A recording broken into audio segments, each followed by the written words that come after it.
So I've heard this one sort of challenge thing to where you record yourself and you just talk to see what you'd say, and then you watch back and review the video.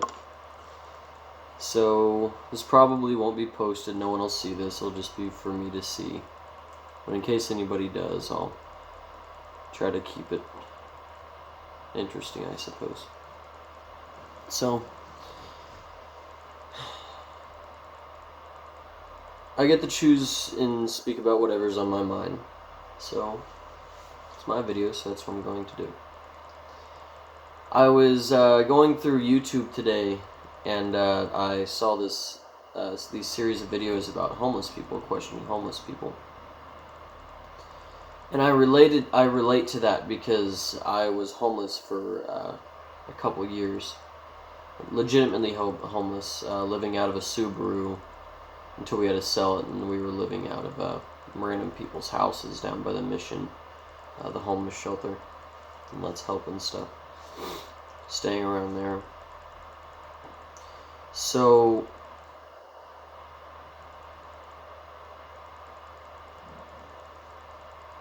I just want to first out say not all homeless people particularly did something to be homeless. I most definitely didn't. I started off my life going from a bunch of my mother's friends, and she prostituted to get money, and that's how we'd be able to eat. She's got all sorts of mental disorders, so she could never keep a job. So I'd go from home to home till eventually it ended up one of them was pretty hostile. I was kept there with my mother, and I was forced to watch my mother get raped day after day after day. And I was kept in a basement. It was all dark, and the only time I'd get to come up is when the man's son would get to toy with me. And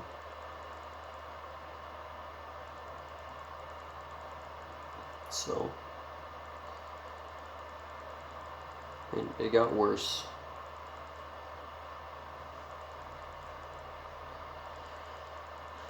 So after a while, we eventually got out.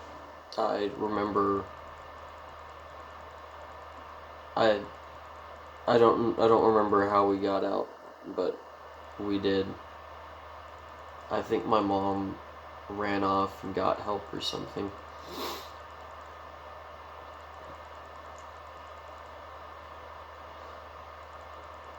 Anyways, so family services got involved, and I went into foster care the first time because my mom wasn't able to raise me correctly.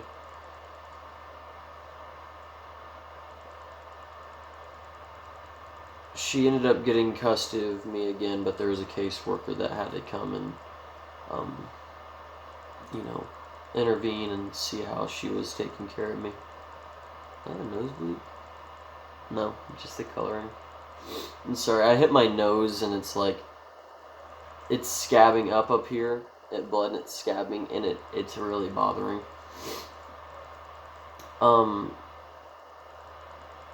So anyways, my mom got me back, and then no later than a week or two we were there. We got robbed. There were people trying to bust in from both doors. We heard it stop on the back door, and after like half an hour, it stopped completely, and after half an hour, we ran to the car and we drove off, and they broke the door down. They took everything except I found a Mace Windu, an Anakin, and a Super Battle Droid action figure in the backyard. They took everything, completely everything. All you saw was a giant footprint on the door.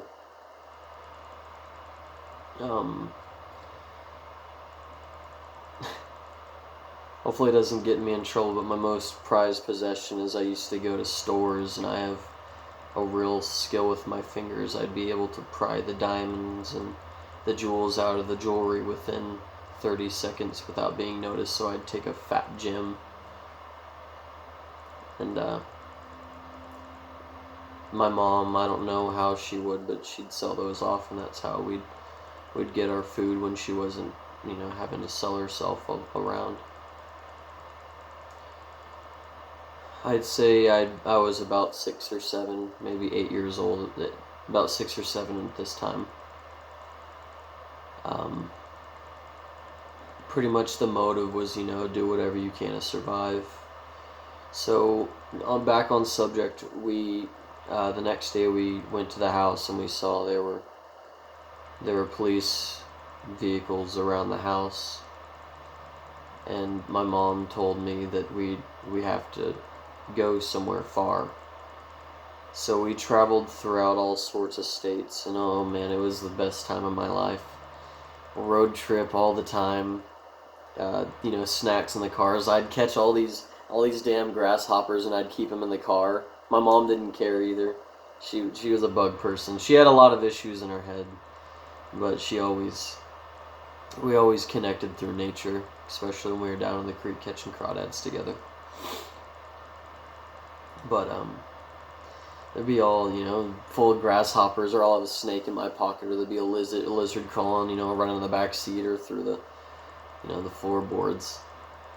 I'd get baby. They'd always die, but I'd get the baby birds out of the nest, and I'd try to take care of them as if they were my own.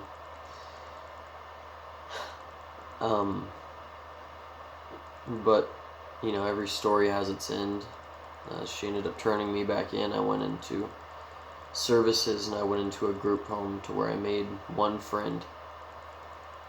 Keep in mind, hopefully it doesn't fit anybody, the group home, it was in St. Louis. It was entirely minority. I think I was the only white male out of a lot of people. The camera just glitched out. A lot of people, at least 1 or 2. So the culture was very different for me. It was really hard to adapt. And already, I wasn't around people for very too long at a time, so I never really got to understand character and socializing. It was kind of an awkward ordeal for me. But I made one good friend, and his name was Michael. He loved the bobbleheads, and he loved Legos. And that's a gift I got from one of my caseworkers were some Legos. So all I had was my Legos and, a few action figures, and I think I had a McDonald's toy my caseworker bought me on the way there. I remember it was 4 McNuggets, and I couldn't eat anything because I was crying the whole time. I wasn't hungry.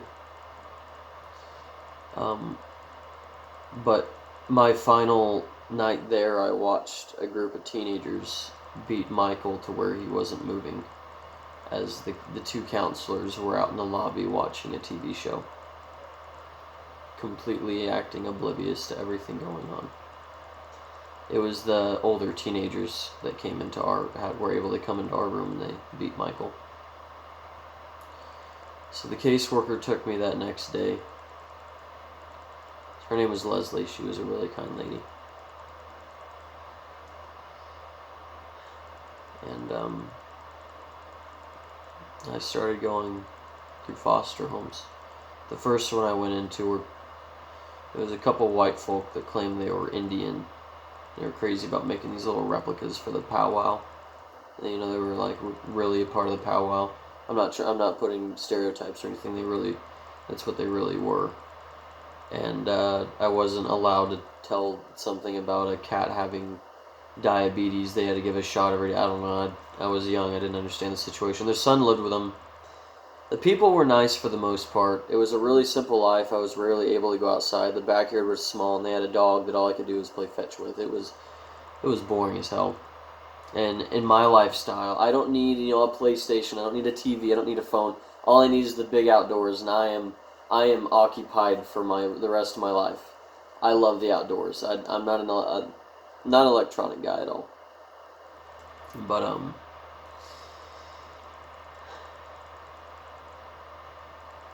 their son was very, very rude to me. There was one particular time that I was feeling sick, and I threw up the food back onto the plate, and he forced me to re-eat it. It was actual throw up, and I was forced to re-eat it. Anyways, I went through many foster homes, of which there was a abusive, I'm not going to say sexual, but they'd always talk sexual and stuff, but I never got sexually abused in that part of my life. The sexual abuse already happened, the rape and everything. But digressing, foster care, that ended, and then I got to live with my great grandma, and I know it's random, but I had a very, very caring great grandma that I rarely got to see. Amazing lady. She took good care of me. She really did. I didn't go through most of my schooling. A great portion of it until 5th grade. 4th grade is when I lived with her, and I actually, did half, maybe even most of the year. I think it was at McEachran Elementary. And, anyways,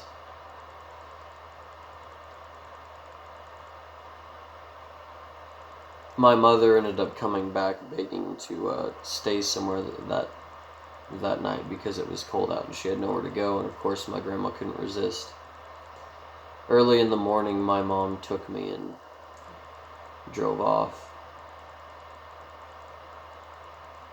She didn't want to give up her rights, and I don't blame her, because I'm all that she had. My father was an alcoholic, and all I can remember is a bunch of beer cans all over the porch, and not really much of him. I'm not trying to degrade him, I just never really got to know him.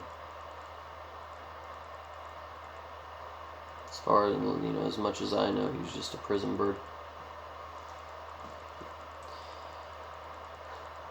But, I never got to go back with my grandma. The same year the same year my best friend died, my grandma died on my birthday. And she was the kindest lady I've ever met in my life. She had that giving attitude, didn't care about receiving. She always wanted to help. She benefited off of helping people. I miss her. So to speed it up, I ended up going into one foster home, of which, when I told you the man that molested my mother in front of me and forced me to watch, my mom ended up getting pregnant from that and gave me my stepsister. So I was sent to a foster home, of which she lived in. And the deal was that if this lady was to want to adopt my sister, she'd have to adopt me too. The motive was to have both of us adopted together. It was an older woman. She gave me a roof over my head. I thanked her for every meal that she ever gave me. Unlike my peers and most people I see that are ungrateful and take everything for granted, I try to focus on not even taking the slightest, littlest thing for granted. I'm thankful for every meal I get, every night I have with a roof above my head, every smile that I receive, and every smile that I give. But it was abusive. There's times she'd hit me, she'd choke me, she'd throw stuff at me, she'd lock me up in my room to where I couldn't even have the light on, and I wouldn't eat. She'd scream at me, she'd tell me that I'd end up just like my mother and my father, and I'd grow up to beat whoever I lived with and resort to drugs, and it was very difficult. She ended up adopting me after I was in foster care for at least most of my childhood life. I ended up focusing my motives and my anger. Instead of through fists, I used my feet. One of which I apprehended a bully that was bullying me for a long time by breaking his arm. He was over 6 foot. He was a big guy.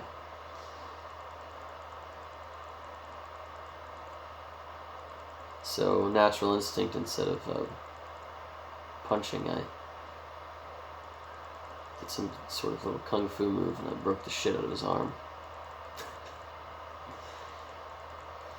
I became a medalist and a track runner in cross country. I was able to run very long distances for a very, very long time.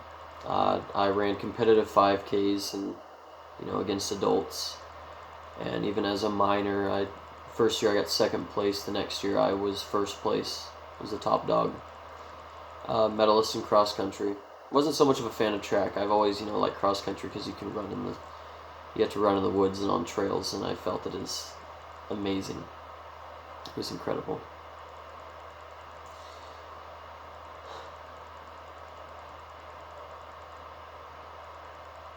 And ROTC was my output, and eventually Airsoft. I created an Airsoft team my late year of 2015 when I was 15 years old. My birthday, or my age, kind of goes with a year because my birthday's on January 4th, so 2020, I'm 20 years old. So ROTC was most definitely my closest thing by far. I did the most. I did the most volunteering community through the little ROTC unit. Had both of those were my main. Most color guards. I was the only one to receive the courts, so I passed this training course that tested your agility and your physical stamina. I was the guy back then. I was a rad little dude.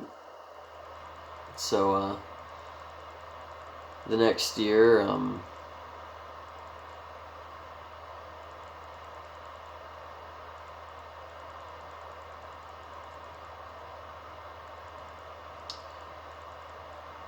my grandmother died, and then a few months later,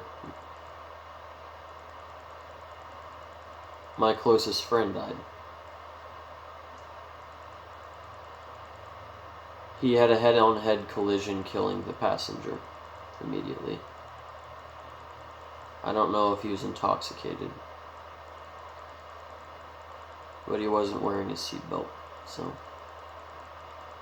I don't like seatbelts, but I wear mine every time, and I make sure to strap it, and I always put a piece of clothing over it to try to counter in case it slits my neck. Maybe it won't do anything, maybe it will, but it's kind of one of those things that I catch, I always make sure that people wear their seatbelt in the car.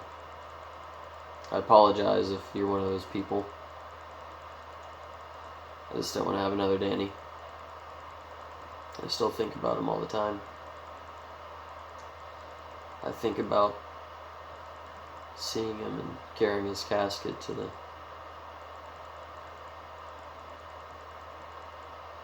hearse. I remember everybody watching as I was the one that pushed his casket back, and I did the final salute. I have a really strong heart for ROTC, especially because of Daniel and how much time I put into it. And then I hear a lot of my fellow service members tell me how stupid and childish it is, but like many things, something is only as serious and only as good as how you act upon it, how you take it, and how you treat it. Your favorite toy is only as fun and only as useful as you make it, as your imagination can be, I guess, would be a good way to explain it. At the age of 17, I confronted my adopted mother, which was my foster parent,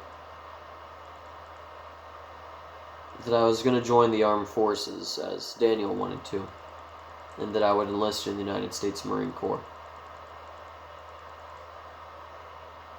My spirit for being a Marine and being in the military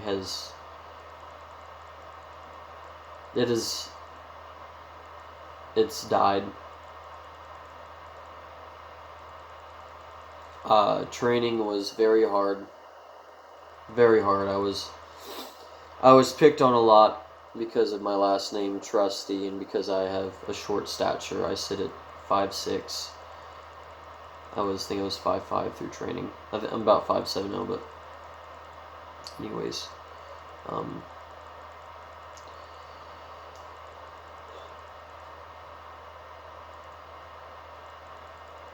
I became a Marine for Danny, and I keep his ROTC dog tag right next to my 2 actual dog tags, and his always sits closest to my heart, so that he's always with me.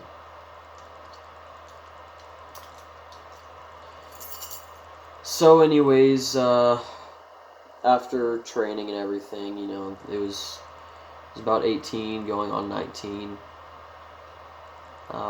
Getting the Airsoft team all fixed up, actually trying to turn it into a business. Which the Airsoft team, because I don't have too much family and I've never been close to them, they've never tried to help me and be close to me. The only one that I've seen a few times has been my Uncle Jesse, which he's dealt with addiction and stuff. Which is personally, unlike all my peers, I hate all sorts of drugs and alcohol. If it was my choice, I'd have them abolished, but people, of course, have speakeasies, and it's just a bunch of violence and politics, so there's no use of talking about it. But,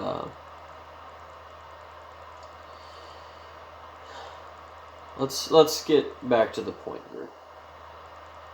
Again, this is my video, so I can say what I want. There's no point in lying to myself, so I'm not going to. The closest family I had was a girl named Amanda. I was more loyal to her than 2 jaybirds, I'll tell you what. Every year it seemed that she'd be sending videos or pictures or sexual messages to other men. And I would do everything. I'd have a full-time job, you know, I'd be in the Marine Corps, I'd make money on top of Airsoft. I learned how to do gearbox and shimming and polarity. I'd learned how to do all this stuff. I even made my own depth mines, shields, bazooka, you know, artillery bazookas. They were cool to bring in more money. Her mom had cervical cancer. It was very bad. Excuse me. It's ovarian or cervical. Forgive me for forgetting. I was tired of her cheating, so I did it to see how she felt after 4.5 years. So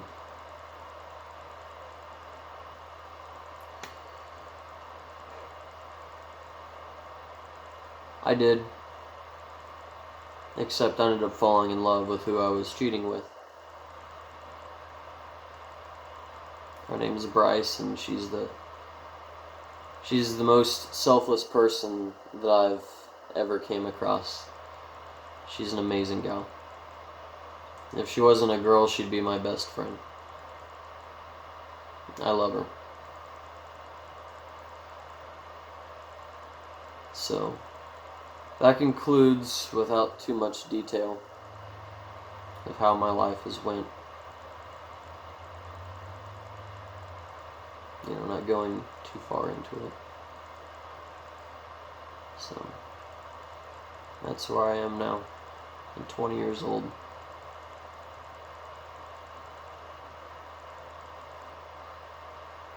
If anybody else sees this, thanks for listening.